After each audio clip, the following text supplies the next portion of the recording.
సన్నిధానంలో నిలబెట్టినందుకై నీకే స్తోత్రాలు స్తోత్రాలు స్తోత్రాలు స్తోత్రాలు వందనాలు చేస్తున్నాం. హల్లెలూయా. స్తోత్రమైన ప్రేమ కలిగిన తండ్రి, కృప కలిగిన యేసయ్యా నీకే స్తోత్రం. ఈ రెండవ ఆరాధనలో మీరు మాకు తోడుగా ఉండండి.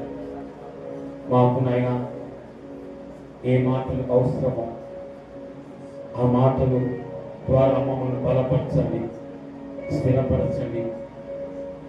ఈ వాక్కు ప్రకారం, ఈ మాటల ప్రకారం ఆయన జీవించడానికి మీరే కృప చూపించి సాయం చేయమని, మీరే మా మధ్యలో ఉండండి.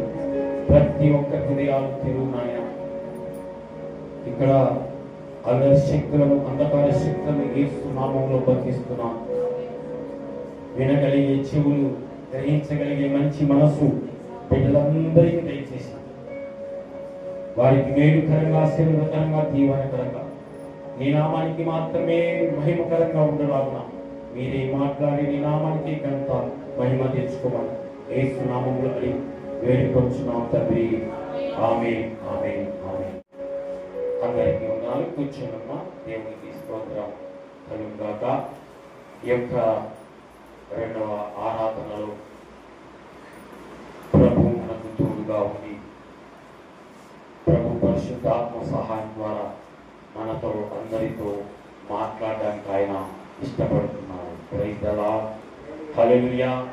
సంతోషంగా ఉన్నాడు సార్. హల్లెలూయా చెప్తాం. హల్లెలూయా హల్లెలూయా. దేవునికి స్తోత్రం. ఎవరైనా సరే దేవునిపై నమ్మకం ఉంచుతారో, ఎవరైతే దేవుని నమ్ముతారో, దేవుని యందు విశ్వాసం ఉంచుతారో, దేవుడు వారి పట్ల వారి కార్యాలను సఫలపరుస్తాడు. వారి యొక్క కార్యాలను ఏం చేస్తాడు? సఫలపరుస్తాడు. ఏంటిదంటే, నీవు చెయ్యలేనివి, నీతో కానివి, నీతో అసాధ్యమైనటువంటివి ఆయన ఏం చేస్తారంటే, నీవు దేవుని నమ్మితే యేసయ్య నా కార్యాన్ని జరిపిస్తాడు, నా సమస్యను తీరుస్తాడు, నా వేదనను తొలగిస్తాడు, నా చింతల్లో నుండి, నా బాధల్లో నుండి నన్ను విడిపిస్తాడని నీవు యేసయ్యను నమ్మినట్లయితే, యేసయ్య దగ్గరికి వచ్చి యేసయ్య నమ్మి ఆయన మాటల ప్రకారం నీవు జీవించినట్లయితే ఆయన నీ కార్యములను ఆయన ఏం చేస్తాడంటే సఫలపరుస్తాడు. హల్లెలూయా. నీ కార్యములను సఫలపరుస్తాడు. నీవు యేసయ్య చేతిలోకి వచ్చినట్లయితే, యేసయ్య చేతికి నీ చేయిని అప్పగించినట్లయితే యేసయ్య నీ చేయి పట్టుకొని ఆయన నడిపిస్తాడు. హల్లెలూయా. ఈనాడు అనేక మంది సమస్యల్లో, ఇబ్బందుల్లో పడిపోతున్నారు. వారు సంపాదించినంత కూడా వ్యర్థమైపోతున్నది, చినిపోయిన సంచిలో వేసినట్లుగా ఉంటున్నది. కనుక చూడండి, 5 రొట్టెలు 2 చేపలు ఎంతమంది పంచి పెట్టాడు? 5,000 మంది పంచి పెట్టాడు కదా. తింటారా? మనం ఒక రొట్టె ఎంతమంది తింటాం? ఒకరికి సరిపోదు. ఒక రొట్టె 2, 3 తింటారు. ఏదో వాళ్ళకి ఏమిస్తాం. కానీ 5 రొట్టెలు 2 చేపలు 5,000 మందికి ఆయన పంచి పెట్టాడు. అసాధ్యమేనా? మనమైతే అలా చేయగలమా? మనమైతే అలా పంచుకోగలమా? మనమైతే అలా తినగలమా? కాదు. అయితే ఆ రొట్టెలు ఎవరి దగ్గర ఉన్నాయంటే, అయ్యా నా దగ్గర 5 రొట్టెలు 2 చేపలు ఉన్నాయి. అవి యేసయ్య దగ్గరికి తీసుకొని వచ్చి యేసయ్య చేతిలో పెట్టినప్పుడు, యేసయ్య వాటిని ఆశీర్వదించినప్పుడు అనేక మందికి పంచిపెట్టారు. అక్కడ ఉన్న జనాలకు అందరికీ పంచిపెట్టారు. పంచిపెట్టినప్పుడు అందరికీ కూడా పంచి పెట్టిన కూడా ఇంకా ఎన్ని కప్పలు మిగిలినాయి? 12 కప్పలు. హల్లెలూయా. ఈరోజు మనము పనికి పోయి వస్తున్నాం. మన కూలి మన సమస్యలకు తీరడం లేదు, నీ అప్పులు తీరడం లేదు. కనుక కారణం ఏంటిదంటే, నీకు ఆశీర్వాదం లేదు, దేవునిపై నీకు నమ్మకం లేదు. ఎప్పుడైతే నమ్మకం కలిగి నువ్వు యేసయ్య దగ్గరికి వచ్చి యేసయ్య చేతిలో నువ్వు పెట్టినట్లయితే యేసయ్య నిన్ను ఆశీర్వదిస్తాడు. అనేక మందికి సరిపోయేటట్లుగా ఆయన చేస్తాడు. హల్లెలూయా. ఆయన అనేక మందికి ఈ సమస్యను ఆయన తీర్చేవాడుగా ఉంటాడు. హల్లెలూయా. చూడండి, సామెతల గ్రంథంలో 16వ అధ్యాయం 3వ వచనంలో ఒక మాట ఉన్నది. సామెతల గ్రంథము, నీ పనుల భారము యెహోవా మీద నుంచుము, నీ పనుల భారము యెహోవా మీద ఉంచుము, అప్పుడు నీ ఉద్దేశములు ఆయన సఫలపరుస్తాడు. నీ ఉద్దేశములు ఆయన సఫలపరుస్తాడు. అనేక పనుల భారం పెట్టుకొని నువ్వు బాధపడుతున్నావు. దేవుని మందిరానికి కూడా రాకుండా నువ్వు ఇబ్బంది పడుతున్నావు. నా సమస్యలు తీరాలంటే నేను పనికి పోతేనే నా సమస్యలు తీరుతాయని నువ్వు అనుకుంటున్నావు. అయితే యేసయ్య ఏమంటున్నాడు తెలుసునా? నీ పనుల భారము యెహోవా మీద మోపుము, ఆయన నీ కార్యములను ఆయన సఫలపరుస్తాడు. అయితే నీవు నమ్మకం ఉంచుతున్నావా? విశ్వాసం ఉంచుతున్నావా? నీవు విశ్వాసం ఉంచినట్లయితే, నీవు నమ్మకం ఉంచినట్లయితే దేవుడు నీ యొక్క సమస్యలను ఆయన ఏం చేస్తాడు? తీర్చేవాడుగా ఉంటున్నాడు. సఫలపరచడం, తీర్చివేయడం. ఆయన చూసారా ఎంత చక్కగా మాట. నీ పనుల భారము యెహోవా మీద నుంచుము, ఆయన అప్పుడు నీ ఉద్దేశం ఏంటిదంటే, మన ఉద్దేశం ఏంటి? మన సమస్యలు తీరడం లేదు. అదే ఉద్దేశంతో నీవు దేవుని సన్నిధానికి రాకుండా నీవు పనిలోకి వెళ్తా ఉన్నావు. 6 దినములు పని చేసి 7వ దినమున మందిరానికి రావాలని దేవుని యొక్క వాక్యము సెలవిస్తున్నది. అయితే మన ఉద్దేశం ఏంటిదంటే, అయ్యో ఒకరోజు పని పోతే ఒక సమస్య తీరిపోతుందని నువ్వు అనుకుంటున్నావు. అయితే అది కాదు. నీ పనుల భారం యెహోవా మీద మోపుము, ఆయన నీ కార్యములను ఆయన నీ ఉద్దేశములను ఆయన సఫలపరుస్తున్నావు. నీవు ఏ ఉద్దేశంతో నువ్వు పనికి వెళ్తున్నావు? ఏ ఉద్దేశంతో ఎంతగా కష్టపడుతున్నావు? దేవునికి దూరం అయిపోతూ దేవుని సన్నిధానికి రాకుండా దూరం అయిపోతున్నావేమో. ఓ ప్రియ సహోదరి సహోదరుడా, దేవుడు నీతో మాట్లాడుతున్నటువంటి మాటలు ఏంటి తెలుసునా? నీ ఉద్దేశములను నేను సఫలం చేస్తానంటాడు. నీ ఉద్దేశములను నేను సఫలపరచుకును చేస్తాను. అయితే నీవు నమ్మకముగా నీవు దేవుని యొద్దకు రావాలి. ఆయన యొద్దకు వచ్చినట్లయితే ఆయన నీ యొక్క కార్యములను, నీ ఉద్దేశములను, నీ ఆలోచనలను ఆయన ఏం చేస్తాడు తెలిసిన?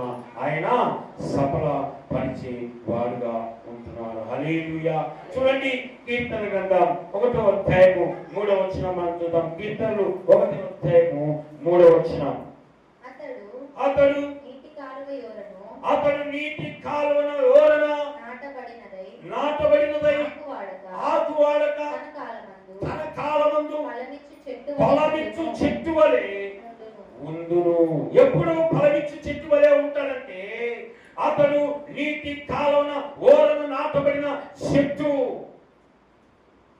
దేవుని యొక్క మందిరంలో నాటబడిన వ్యక్తిగానే ఉండాలి. దేవుని మాటలు వినే వ్యక్తిగా ఉండాలి. అప్పుడు నీవు నీటి కాలువన ఓరన నాటబడిన చెట్టు వలె ఉంటావు.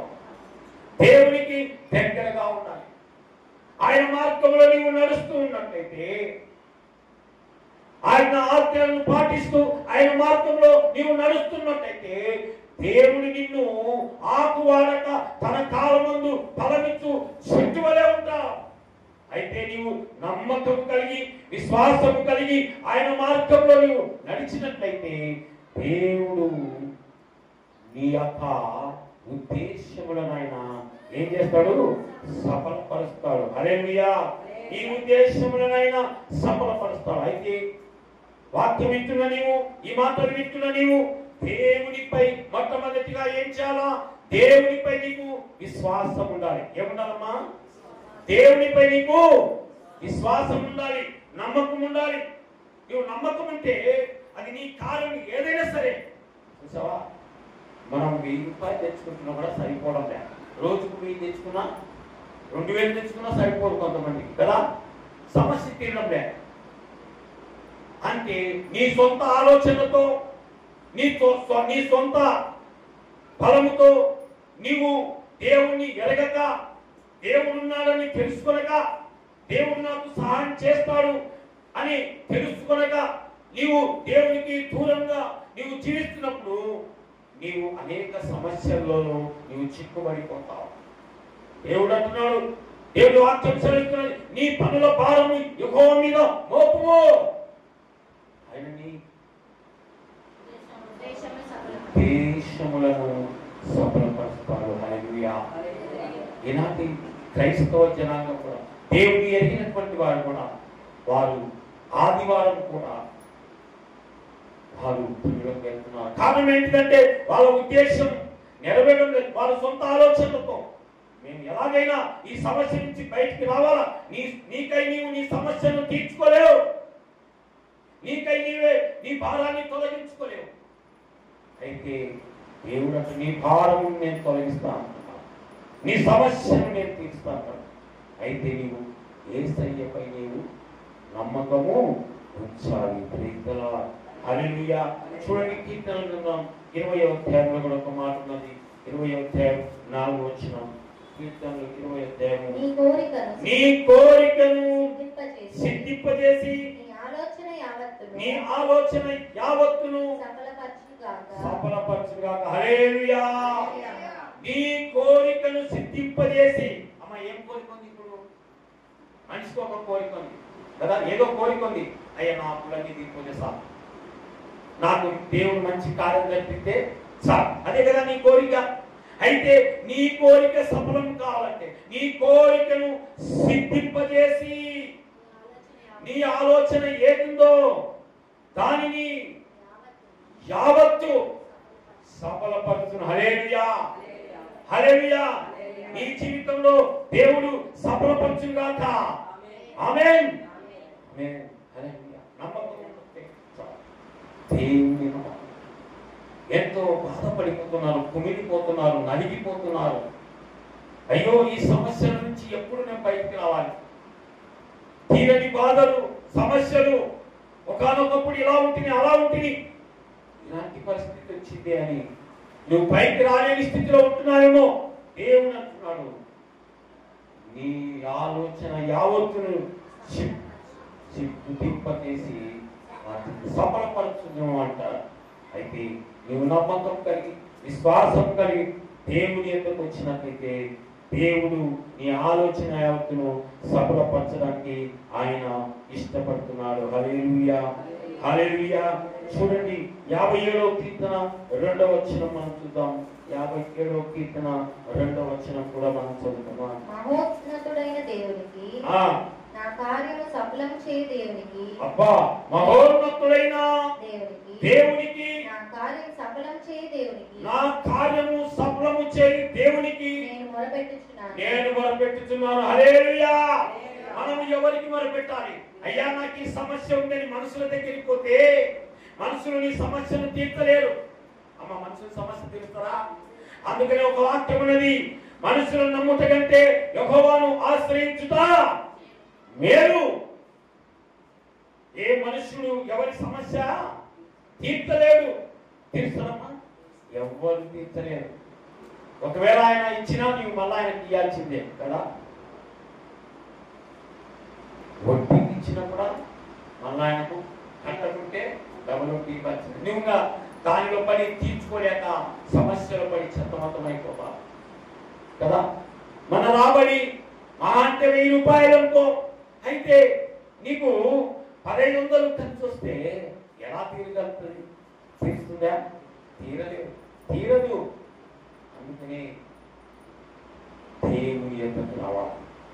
దేవుడు ఎలా నీవు నడచల్లో, ఎలా నీవు పైకి రావాలో, ఎలా నీవు ఆశీర్వదించబడాలో దేవుడు వీటన్నిటికీ కూడా నీకు నేర్పిస్తాడు. ఆయన మార్గంలో నిన్ను నడిపించి నిన్ను ఆయన ఆశీర్వదించి అభివృద్ధి చేసే దేవుడుగా ఆయన ఉన్నాడు. చూడండి, ఏమంటున్నాడు?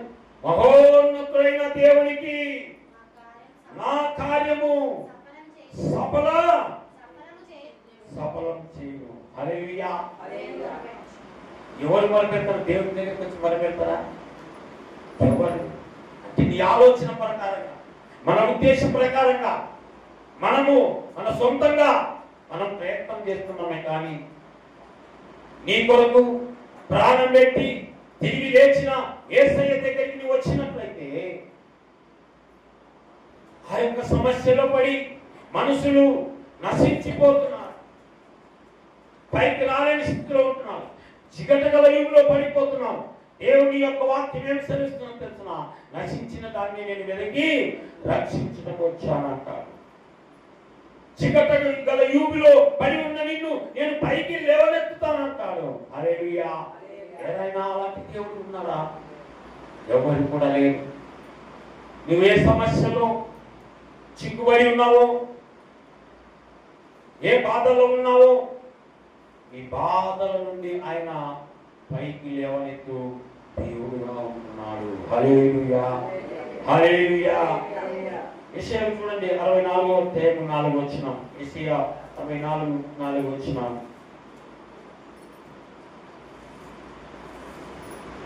యెషయా గ్రంథం తన కొరకు కనిపెట్టు వాని విషయమై, తన కొరకు కనిపెట్టు వాని విషయమై నీవు తప్ప తన కార్యము సఫలము చేయు. మరి ఏ దేవునిని ఎవడు అనేకములన చూచి ఉండలేదు. ఇలా చేసే దేవుడు ఎవరిని కూడా నువ్వు చూచి ఉండలేదు. అట్టి దేవుడు కలడన్న సమాచారం, అట్టి దేవుడు కలడన్న ఉన్నాడనేటువంటి సమాచారము మనుషులకు వినబడలేదు. హల్లెలూయా. సమాధానం లేని వారికి సమాధానం ఇచ్చింది ఆయన. సమాధానం ఇచ్చే దేవుడుగా ఉన్నాడు. హల్లెలూయా. రాత్రి వేళ చాలు నా ప్రియమైన సహోదరి సహోదరుడా, దేవుని యొక్క మాటలు వింటున్న నీవు, దేవుని యొక్క వార్త వింటున్న నీవు, దేవునిపై నీవు నమ్మకం ఉంచినట్లయితే, ఆయనపై విశ్వాసం ఉంచినట్లయితే, దేవుడు నీ యొక్క ఆలోచన యావత్తును కూడా ఆయన సఫలపరిచే దేవుడుగా ఉంటున్నాడు. హల్లెలూయా. హల్లెలూయా. చూడండి కీర్తన గ్రంథం 27వ అధ్యాయం, కీర్తన గ్రంథం మరి 22:8 వచ్చిన 22:8 వచ్చిన యెహోవా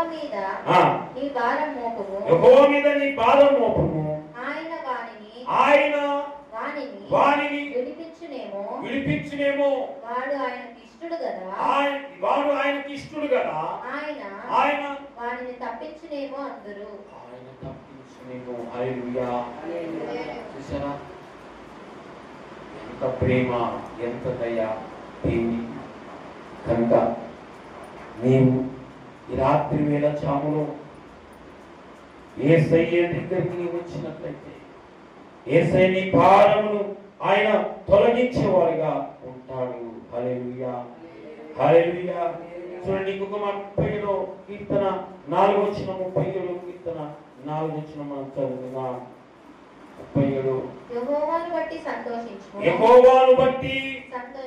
సంతోషించుము, ఆయన నీ హృదయ వాంఛలను తీర్చును. హల్లెలూయా. ఒక్కొక్కరి హృదయంలో ఒక వాంఛ ఉంటుంది, నీ మనసులో ఒక ఆలోచన ఉంటుంది. హృదయ వాంఛ నీ హృదయంలో ఉండే తీరడం లేదు. కనుక నీ హృదయంలో ఉండే వాంఛ ఆయన ఏం చేస్తాడంట? ఆయన తీర్చును. నీవు దేవుని యందు సంతోషించాలి. ఏమంటే అక్కడ యెహోవాను బట్టి నీవు సంతోషించుము. హల్లెలూయా. దేవుని బట్టి నీవు సంతోషించాలి. దేవుని కార్యములు బట్టి నీవు సంతోషించాలి. దేవుడు నా హృదయవాంఛలను తీరుస్తాడని ఒక నమ్మకంతో, విశ్వాసంతో దేవుని యొద్దకు సంతోషంగా నీవు వచ్చినట్లయితే నీ హృదయ వాంఛలను ఆయన తీర్చడానికి రాత్రి ఇష్టపడుతున్నాడు. వస్తావా? నీ హృదయమును దేవునికి అప్పగిస్తావా? నీ హృదయమును దేవునికి అప్పగించినట్లయితే ఆయన నీ హృదయ వాంఛలను ఆయన తీర్చేవాడుగా ఉంటున్నాడు. హల్లెలూయా, హల్లెలూయా. ఇంకా ఆఖరిగా నేను ఒక మాట నేను చెప్పి ముగిస్తాను. 1 పేతురు 5వ అధ్యాయము 7వ వచనం. ఆఖరిగా నేను ఒక మాట చెప్పి నేను ముగిస్తాను. 1 పేతురు 5వ అధ్యాయము 7వ వచనం మనం చదువుతున్నాం. ఆయన మిమ్మును గూర్చి చింతించుచున్నాడు గనుక మీ చింత యావత్తు ఆయన మీద వేయరి. హల్లెలూయా. అమ్మా, మీ చింత యావత్తు తల్లిదండ్రుల మీద వేసినా, నీ బాధ ఎవరి మీద వేసినా నీ చింత తీరడం లేదు, నీ బాధ తీరడం లే. ఆయన ఏమంటుందంటే నీ చింత యావత్తు నా మీద వేయి అంటారు. తెలుసా? ఎవరైనా ఎవరు కూడా నేను మంచిగా చదువుకోవాలి, మంచిగా పైకి రావాలని నీ చింత ఉంటే తల్లిదండ్రులు ఏమంటారు తెలుసా? నిన్ను అంత చదివించడానికి మా దగ్గర డబ్బులు లేవు, నిన్నంత చదివించడానికి మా దగ్గర డబ్బులు లేవమ్మా, నువ్వు ఎలా చదువుతావు అంటారు కదా. ఈమెకు ఒక చింత, ఒక ఆలోచన ఏంటి? నేను అట్లా చదవాలా, ఇలా చదవాలా, మంచి ఆలోచన, కానీ డబ్బులు లేవు. దీన్ని ఏమంటారు తెలుసా? నీ చింత యావత్తు నా మీద వేయి. మరి వాక్యం వింటున్న నీవు దేవుని యందు విశ్వాసం ఉంచు. దేవుని యందు విశ్వాసం ఉంచినట్లయితే దేవుడు నీకు తప్పకుండా ఆశీర్వదిస్తాడు. హల్లెలూయా, హల్లెలూయా.